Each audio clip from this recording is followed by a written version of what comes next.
I'ma blow up.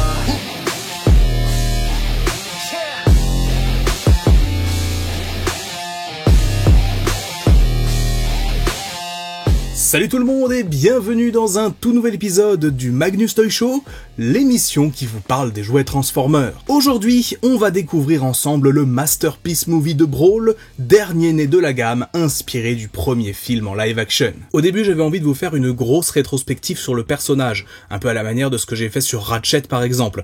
Mais vu le nombre, énorme en fait, de jouets que Brawl a eu et surtout que je possède, je me suis dit que ce sera pour une autre fois. Aujourd'hui, on va plutôt se concentrer sur deux figurines en particulier, la version MPM du coup qui vient de sortir, et la version Leader Class sortie en 2007. Vous inquiétez pas donc, il y aura sans doute une autre vidéo un jour sur Brawl où je reparlerai du personnage via du coup un autre épisode du Magnus Toy Show, mais pour aujourd'hui j'avais vraiment envie de me concentrer sur les deux gros mastodontes qu'ont représenté ce perso, la version du coup Masterpiece et la version Leader. Bref, partons tout de suite dans ce nouvel épisode qui s'annonce riche en destruction et en chenilles écrasant tout sur leur passage. Brawl est l'un des Decepticons apparu dans le premier film Transformers en 2007, probablement pas le plus mémorable, il est néanmoins au centre de quelques scènes d'action franchement cool dans la bataille finale. J'ai fait une analyse sur lui il y a un moment, et elle est toujours d'actualité si vous souhaitez la voir. Ce que j'ai toujours trouvé intéressant avec ce personnage, c'est que contrairement aux autres, il ne réinvente pas énormément son design d'origine dans la G1. En effet, Brawl était dans la première génération l'un des Combaticons, se changeant en tank et étant globalement assez oubliable, contrairement à la plupart de ses coéquipiers. Et bien en 2007, Brawl c'est toujours un tank, et son mode robot, bien que modernisé, peut être vu comme une évolution de l'original au lieu d'une réinvention complète comme Bone Crusher, Blackout ou Barricade. Quand j'ai commencé à collectionner les jouets Transformers vers 2008-2009, Brawl a été ma toute première figurine de classe leader du premier film. Plus précisément, il s'agit de la version Deep Desert Brawl, un repaint du personnage qui est là pour évoluer dans les environnements désertiques et qui est devenu depuis un repaint extrêmement classique du personnage, apparu même jusqu'au film Transformers Dark of the Moon. Et oui, fun fact, quand un des clones de Brawl fera son apparition dans Transformers Dark of the Moon, ça sera dans ces fameuses couleurs, attribuées au perso à plusieurs reprises. Et franchement, quelle première ça a été pour le personnage. Brawl est un Transformers super imposant, et à l'inverse d'Optimus et Megatron, qui étaient les deux grosses têtes d'affiche, Brawl était un peu le jouet auquel on accordait moins d'attention dans la classe leader, et pourtant il ne manque pas de qualité. En mode tank, on se retrouve donc avec cet Abrams modifié, assez fidèle au film, dans des teintes différentes. Il est de belle taille, et comme c'était le cas à l'époque, rempli de sons et lumière. Le bout du canon et des tourelles sont d'ailleurs rendus dans un bleu transparent, au lieu du blanc de la version de base, un bleu censé évoquer le Allspark. Pour éviter à Brawl d'avoir un aspect monochrome, on retrouve sur le char des traces d'usure et des marques de coups de feu. De même, il possède un petit kill count sur le côté, afin de savoir combien d'ennemis ont péri de sa main. De l'autre côté, on retrouve l'identifiant du char, et au milieu, une partie de la tête du robot visible, mais qui sur la majorité des angles ne se voit pas. Autre partie visible à l'arrière, on retrouve les pieds de Brawl, suffisamment repliés pour que ça ne choque pas, mais voilà, ils sont quand même là. Côté transformation, tout est assez simple, les côtés du char vont se replier, et l'ensemble formera les jambes de Brawl, ou plutôt leur backpack, desquelles vont sortir les bras, et on a déjà fait la majorité du boulot. À l'avant, le gimmick automorphe fait sortir sa tête, les chenilles remontent, et au niveau des pieds, ces derniers se déplient afin de prendre leur forme. Le canon principal va venir se placer sur le côté, et voilà, on a notre Brawl en mode robot. Et c'est un pépère sacrément impressionnant. Haut d'une trentaine de centimètres, il en impose non seulement par sa taille, mais aussi par sa carrure, et le fait qu'il soit basiquement un arsenal sur pattes. Il est toujours aussi massif, même dans le cas de mon exemplaire, à qui il manque les petits canons, les attaches pour les armes sur les bras, et les griffes côté gauche. Ses articulations sont bien solides, et puisqu'on est sur du leader class de l'époque, on va retrouver des doigts articulés. Sa tête est d'ailleurs sur un ball joint. Très bon site au passage. Même si, il va pas pouvoir beaucoup regarder sur les côtés, le pauvre. Côté gimmick, il possède deux armements sur les bras, des canons sortant d'un côté et des griffes de l'autre. Sur ses jambes, il possède aussi des lames pouvant basculer vers l'avant, même si j'avoue qu'après toutes ces années, j'ai encore du mal à en comprendre l'utilité. Mais ça reste cool. Et évidemment, puisqu'on est sur du leader class de l'époque, on a aussi droit, logiquement, à des sons et lumières.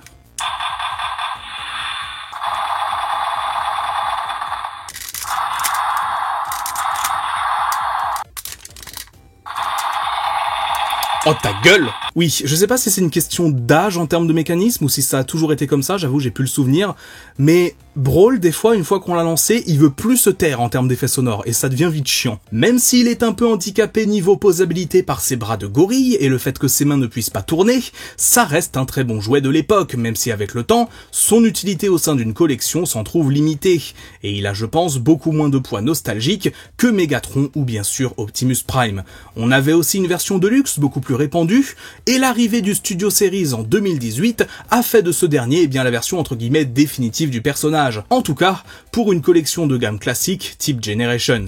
Pas plus tard qu'il y a quelques semaines, eh bien Brawl vient d'être mise à jour dans la gamme Masterpiece Movie, la gamme haut de gamme justement de Hasbro et Takara qui vise à recréer l'intégralité des personnages du premier film live, et Brawl ça y est, il vient compléter le casting. Tous les personnages, en tout cas tous les personnages principaux ont été faits dans ce film.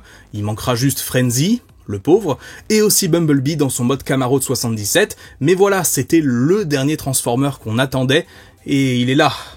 Et qu'est-ce qu'il est bon. Tu vas comme ça, Pride. Tu m'avais un peu perdu. Tu devrais peut-être faire demi-tour, non? Daddy? Le mode tank de ce dernier est plutôt très réussi, le véhicule vu à l'écran est parfaitement respecté, et comparé à la figurine leader class de l'époque, on a cette fois-ci droit à des canons plus fidèles et pas transparents pour ce qui est des tourelles et du bout du canon principal.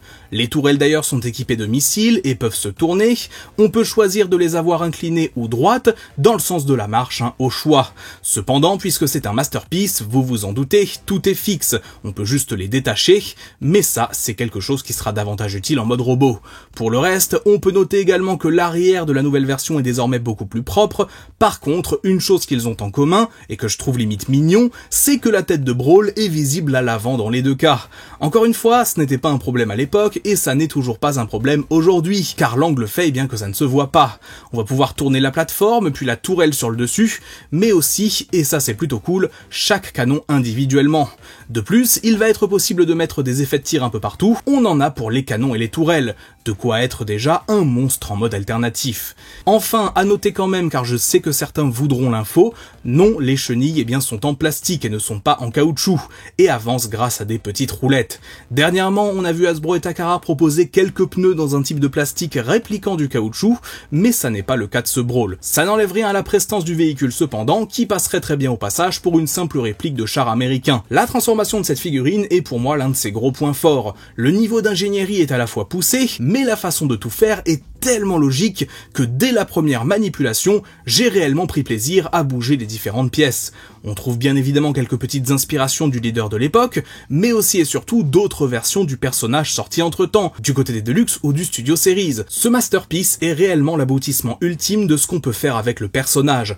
Toute la formation des jambes qui finissent par avoir totalement les proportions vues à l'écran, les bras et surtout aussi toute la partie autour de la tête donnent presque l'impression que c'est de la magie qu'on est en train de faire. Et non, tout cela, ça nous vient simplement de l'esprit ingénieux des designers de Hasbro et Takara, en lien avec les équipes de chez ILM qui leur ont transmis le modèle 3D du personnage de l'époque. Et d'ailleurs du coup, la première chose que j'ai envie de faire maintenant qu'on a Brawl en mode robot, c'est tout simplement de le comparer directement au modèle d'animation du film. Regardez à quel point on s'approche presque au poil de cul près du modèle 3D. Alors oui, une fois rendu en figurine, on a un aspect un poil plus massif et large, mais ça reste aussi dans la vibe du personnage. Sa tête notamment est remplie de détails et j'aime énormément son design, ce côté assez carré, qui renvoie un peu à un soldat classique et agressif.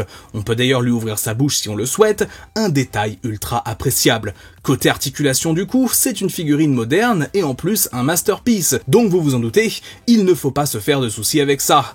Les bras tout comme les jambes sont extrêmement posables et solides, les pieds sont d'ailleurs plus larges que ceux du leader de l'époque, permettant une meilleure stabilité. D'ailleurs puisqu'on en parle, posons côte à côte les deux versions du personnage, séparées par 17 ans d'ingénierie, et un prix plus haut aussi pour la version Masterpiece, faut pas déconner. Le Brawl Masterpiece fait, comme vous le voyez, grosso modo la taille du leader de l'époque, qui le dépasse principalement avec ses canons. Du côté des armes, comme je l'ai dit précédemment, le Masterpiece en a des plus larges, même si elles sont totalement statiques. Rien ne peut vraiment bouger dessus, et à part mettre des effets de tir, ça ne va pas bien loin. On n'attend pas de gimmick chez un Masterpiece, donc c'est absolument pas un problème. Mais à mon avis, comparer ces deux jouets, ça permet surtout d'avoir la différence de philosophie. D'un côté, on est axé vraiment sur le réalisme, le côté réplique du modèle d'animation, quelque chose qui est parfait pour faire des photos, ou simplement pour vraiment ceux qui sont amateurs d'une réplique parfaite de ce qu'on a vu à l'écran. Et de l'autre, eh bien, on a quelque chose d'un peu plus axé sur la jouabilité, rempli de gimmicks, et en soi, les deux sont excellents dans ce qu'ils font, et méritent chacun d'être dans votre collection. D'ailleurs, j'ai un peu menti en disant que le Masterpiece n'avait aucune jouabilité. On peut faire plusieurs trucs avec, notamment le bolos salement, un peu comme ce qu'il a subi dans la bataille finale. En effet, pour répliquer les dégâts qu'il prend, on a la possibilité de lui retirer son bras gauche et de lui mettre une partie abîmée, référence au moment où Ratchet lui coupe avec sa scie. Il est possible de retirer cette tourelle qu'il perd en combat, et en dessous de sa tête, vous avez un emplacement pour un effet de tir spécifique, reproduisant le tir fatal que Bumblebee lui inflige. Ça donne de quoi faire de très belles photos, et j'adore ça. En bref, ce Brawl Masterpiece Movie, eh bien c'est une réussite sur quasiment tous les points, et il continue une tendance amorcée il y a de ça quelques années, à savoir le fait que les MPM gagnent vraiment en qualité. Comparez le type d'ingénierie à celui qu'avaient les premiers Masterpiece Movie, et ça me donne presque envie eh bien d'avoir des nouvelles versions de personnages comme Optimus Prime. Peut-être même que c'est ce qui va être proposé à l'avenir. En effet, maintenant qu'on a eu tous les Transformers de 2007 adaptés au format Masterpiece, si on met de côté bon Frenzy et le Bumblebee en mode Camaro de 77, qu'est-ce qu'on peut faire maintenant ? Eh ben Revenge of the Fallen, logiquement. Un Sideswipe Masterpiece par exemple, ce serait vachement cool. Non, mieux, un Megatron Masterpiece de Revenge of the Fallen, histoire de bien adapter ce design. Non, vous savez quoi ? J'ai une illumination. Mieux encore que Megatron, que Sideswipe, ou même qu'un Devastator Masterpiece. Un Masterpiece de notre Dieu et Sauveur à tous, Jolt. Hasbro Takara, je compte sur vous, l'entièreté de la communauté compte sur vous.